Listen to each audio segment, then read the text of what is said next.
নতুন শিক্ষাক্রমে মূল্যায়ন পদ্ধতিতে এসএসসিতে ১ বা ২ বিষয়ে অনুত্তীর্ণ হলেও একাদশ শ্রেণীতে ভর্তির সুযোগ রাখা হচ্ছে।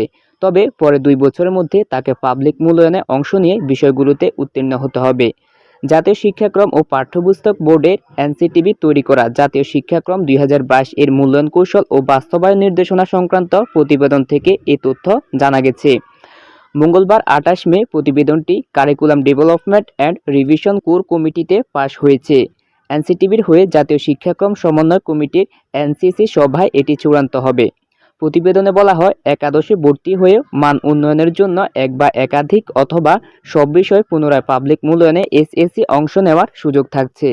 অনন্য, অর্জনমুখী, অগ্রগামী, সক্রিয়, অনুসন্ধানী, বিকাশমান ও প্রারম্ভিক শীর্ষক ৭টি সূচকের ভিত্তিতে প্রকাশ করা হবে শিক্ষার্থীর রিপোর্ট কার্ড। এতে সব বিষয়ে পারদর্শিতা বা সর্বোচ্চ সূচক অনন্য, আর সর্বনিম্ন সূচক হলো